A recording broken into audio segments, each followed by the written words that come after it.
بسم اللہ الرحمن الرحیم۔ السلام علیکم دوستو، آپ دیکھ رہے ہیں منا بھائی ٹی وی اور میں ہوں آپ کا ہوسٹ ذیشان۔ دوستو، پاکستانی جاسوس سرفروش کی کہانی سلسلے کی 16ویں قسط کے ساتھ آپ کی خدمت میں حاضر ہیں۔ پچھلی ایک ساتھ میں آپ نے جانا کہ کس طرح جمال بھائی اور ظہیر شیخ بٹھنڈا کی سیر کرتے ہوئے واپس بکرم جیت سنگھ کی حویلی پر پہنچے، جہاں انہیں دوپہر کے کھانے میں عمدہ کھانوں سے ضیافت کی گئی اور پھر انہیں بتایا گیا کہ بکرم جیت نے آپ کو اپنے گاؤں مدعو کیا ہے۔ گاؤں پہنچ کر حال احوال کے بعد بکرم جیت سنگھ نے ظہیر شیخ سے شکوہ کیا کہ تم اتنے عرصے بعد کیوں آئے ہو بھائی، کچھ خیال کرو اپنے بڑے بھائی کا بھی، تھوڑے عرصے بعد چکر لگا لیا کرو ورنہ مجھے پریشانی رہتی ہے۔ اس کے بعد باتوں باتوں میں ظہیر شیخ کی جدوجہد آزادی میں شامل ہونے کی داستان، بلکہ یوں کہیں کہ جدوجہد آزادی میں شامل ہونے کے واقعے کی بات چھڑ نکلی تو جمال بھائی نے ظہیر شیخ سے کہا کہ بھائی مجھے ذرا وہ حالات و واقعات بتائیں جن کے تحت آپ کے بھائی اور دوسرے نوجوانوں کی شہادت ہوئی اور پھر آپ کشمیری حریت پسندوں میں شامل ہو گئے۔ آگے کے واقعات جانتے ہیں جمال بھائی کی زبانی۔ ظہیر شیخ کے تاثرات سے اس کے دل کی حالت صاف ظاہر ہو رہی تھی۔ میں اپنے کالج کا سرکردہ اسٹوڈنٹ لیڈر تھا اور کئی جھڑپوں میں میرے مرکزی کردار کی وجہ سے پولیس مجھ سے بہت کھار کھاتی تھی۔ ہم نے ایک روز مظاہرے کی کال دی تو فوجی دستوں نے پولیس کے ساتھ مل کر رات کو میرے ساتھیوں اور میرے گھر پر ریڈ کی۔ میں تو بچ نکلا، لیکن وہ ظالم میرے چھوٹے بھائی 15 سالہ ضمیر شیخ کو اٹھا کر لے گئے اور گھر والوں کو پیغام دیا کہ میرے گرفتاری پیش کرنے پر اسے رہا کیا جائے گا۔ اتنا کہہ کر ظہیر وقتی طور پر خاموش ہو گیا۔ بکرم نے دکھی لہجے میں کہا، اتنا ظلم، وہ انسان ہے یا درندے؟ بھائی آگے تو سنیں۔ ظہیر شیخ نے کہا، میرے گھر والوں نے اثر و رسوخ استعمال کر کے ضمیر کو آزاد کرانے کی کوشش کی، لیکن بے سود۔ وہ پولیس کے نہیں، ہندوستانی سینا کے بیگانہ کیمپ میں محصور تھا اور وہ لوگ اس کی کوئی خیر خبر دینے کو تیار نہ تھے۔ کیمپ کا کمانڈنٹ مراٹھا میجر بنواری لال انتہائی متعصب ہندو تھا جو کشمیریوں سے خدا واسطے کا بے رکھتا تھا۔ بالآخر میں نے اپنے آپ کو پیش کرنے کا فیصلہ کیا۔ مجھے ظہیر شیخ کے چہرے پر اذیت کے آثار محسوس ہو رہے تھے۔ اس نے بات جاری رکھی، لیکن اس سے پہلے ہی ایک فوجی جیپ میں وہ لوگ ضمیر کی تشدد شدہ لاش بازار کے مرکزی چوک میں پھینک گئے۔ ساتھ ہی بنواری لال کی طرف سے مقامی لوگوں کو متنبہ کیا گیا تھا کہ دلی سرکار کے خلاف سر اٹھانے کا سوچنے والے ہر باغی کا یہی انجام ہوگا۔ قدرے توقف کے بعد ظہیر نے بات آگے بڑھائی، اس واقعے سے ہمارے پرامن قصبے میں کہرام مچ گیا اور لوگوں نے یکجا ہو کر بگانا کیمپ کے سامنے احتجاج کا فیصلہ کیا، لیکن بنواری لال نے ان درجنوں پرامن افراد پر بغیر وارننگ کے فائرنگ کروا دی، جس کے نتیجے میں 5 افراد موقع پر ہی شہید ہو گئے، جن میں میرے 2 دوست بھی شامل تھے۔ 8 لوگ زخمی بھی ہوئے تھے۔ تو اس کے بعد تم نے مسلح جدوجہد کا راستہ اپنایا؟ اس کے خاموش ہونے پر بکرم سنگھ نے پوچھا۔ ہاں، ظہیر نے گمبھیر لہجے میں کہا، اس واقعے کے بعد مجھے یقین ہو گیا کہ ہندوستانی سرکار کشمیر میں جمہوریت کا صرف ڈھونگ کر رہی ہے۔ دراصل ہماری حیثیت ان کے لیے غلاموں سے بڑھ کر کچھ نہیں ہے۔ پھر نہرو سرکار رفتہ رفتہ کشمیریوں کو اپنے مستقبل کے فیصلے کا حق دینے کے وعدے سے بھی مکر گئی، حتیٰ کہ جموں و کشمیر ریاست کو انتظامی خود مختاری دینے کی یقین دہانی بھی قطر بد ہو گئی۔ پھر تم نے اپنے ساتھیوں کو مسلح جدوجہد کے لیے اکٹھا کرنے کا سوچا؟ نہیں، ظہیر نے میری بات کی تردید کی۔ آغاز تو میری ذاتی جنگ کے طور پر ہوا تھا۔ ضمیر مجھے خود سے بڑھ کر پیارا تھا۔ میں اس بے گناہ کی جان لینے والے درندے کو کیسے معاف کر دیتا؟ میں اس کی گھات میں لگا رہا۔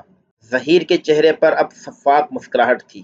پھر ایک روز جب وہ معمول کے مطابق اپنی جیپ میں دریائے چناب کے ساتھ چلنے والی کچی سڑک پر سرتھل ماتا مندر کی ہفتہ وار پوجا کے لیے جا رہا تھا تو ایک تنگ اور خطرناک موڑ پر میں سوڈا واٹر بوتل سے بنائے گئے بموں کے ساتھ اس کا منتظر تھا۔ میں نے یک کے بعد دیگرے 3 بوتل بم اس کی جیپ پر پھینکے۔ جن میں سے 2 عین نشانے پر گرے اور زوردار دھماکے سے پھٹ گئے۔ اس کے ساتھ ہی جیپ ڈرائیور کے زخمی یا بدحواس ہونے سے بے قابو ہو کر 40-50 گز بلندی سے دریا میں جا گری اور میجر بنواری سمیت 2 سینک جہنم رسید ہو کر دریا میں بہہ گئے۔ 2 سینک بمشکل بچ کر کنارے پر آ سکے۔ میں نے حقیقی ستائش کے ساتھ کہا، کمال کر دیا یار، مجھے تو اندازہ ہی نہیں تھا کہ تم اتنے دلیر مجاہد ہو۔ ظہیر یارا، آج تم نے پہلی بار تفصیل سے اپنے دل کے زخم دکھائے تو میرے دل میں تیری عزت اور بڑھ گئی۔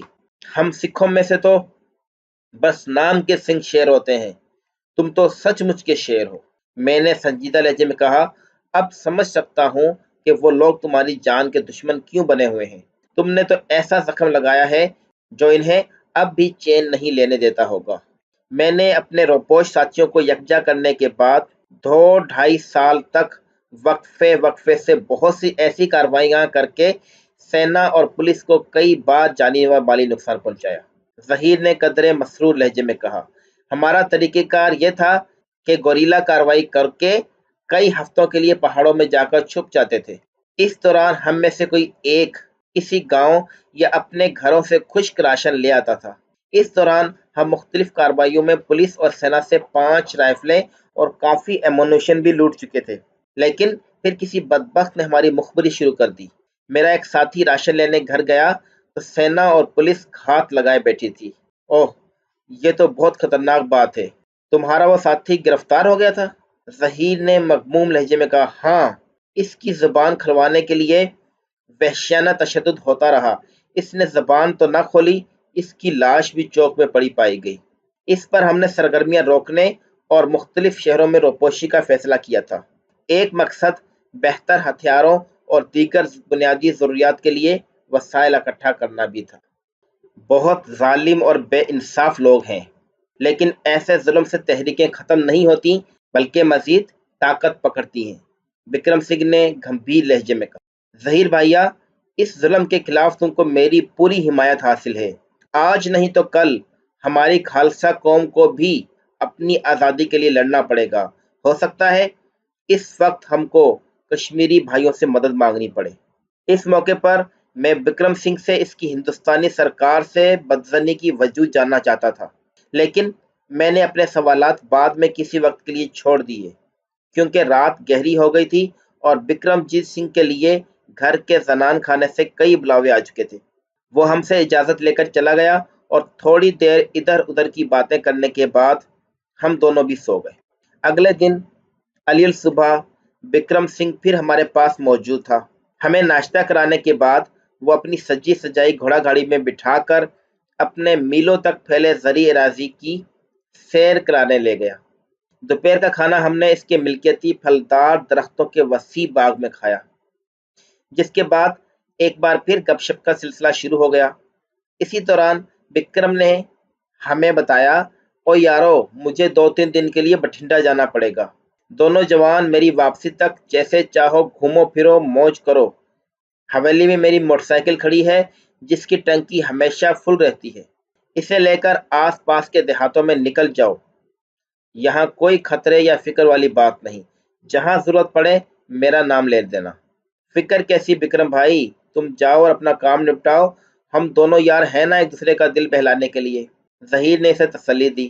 ہم اس کے ساتھ حویلی واپس آئے اور پھر وہ اپنی جیپ میں بٹھنڈا روانہ ہو گیا۔ ہم دونوں رات کے کھانے کے بعد کافی دیر تک اپنے گرم لحافوں میں دب کے باتیں کرتے رہے۔ میں اسے اپنے گھر والوں اور یاروں دوستوں کے بارے میں بتاتا رہا۔ علاقے میں موسم سرما کے شدت کے پیش نظر مہمان خانے میں ایک انگیٹھی میں کوئلے دہک رہے تھے۔ آرام دہ گرمائش میں ظہیر کی آنکھیں نیند سے بوجھل ہو رہی تھیں۔ یار، باقی باتیں کل صبح، اس نے کہا اور دیوار کی طرف کروٹ لے کر لیٹ گیا۔ وہ تو شاید چند ہی منٹ میں سو گیا، لیکن مجھے نیند نہیں آ رہی تھی۔ گھر والوں کے ذکر نے ان کی یاد تازہ کر دی تھی اور میرا دل کچھ اداس سا ہو رہا تھا۔ میں نے نیند لانے کا اپنا آزمودہ فارمولہ کام میں لانے کے لیے کسی کتاب یا رسالے کی تلاش میں ادھر ادھر نظریں دوڑائیں تو سامنے دیوار میں نصب 2 الماریوں پر نگاہیں ٹک گئی۔ میں نے لالٹین اٹھائی اور ان میں سے ایک الماری کھولی، لیکن اس میں سے حساب کتاب کے کھاتوں وغیرہ کے علاوہ میرے مطلب کی کوئی چیز نہیں ملی۔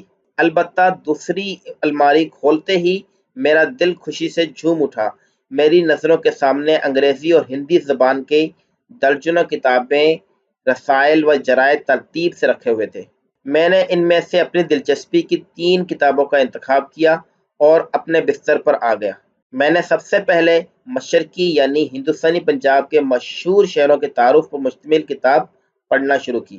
اس کتاب میں شہروں کا محل وقوع ظاہر کرنے کے لیے نقشے بھی دیے گئے تھے۔ ایک بڑا نقشہ پورے مشرقی پنجاب کی عکاسی کر رہا تھا۔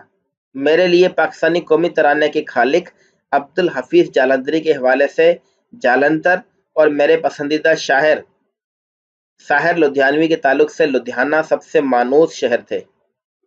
میں نے اس نقشے کی مدد سے بٹھنڈا سے ان دیگر شہروں کے فاصلے اور محل وقوع کا اندازہ لگایا۔ مجھے اندازہ ہوا کہ ان دونوں شہروں میں سے لدھیانہ نسبتاً قریب لگ بھگ 90 میل کے فاصلے پر واقع ہے۔ تبھی لدھیانہ سے ذرا پہلے واقع ایک قصبے کے نام پر میری نظر پڑی۔ اس کے ساتھ ہی میرے ذہن میں بجلی سی چمکی۔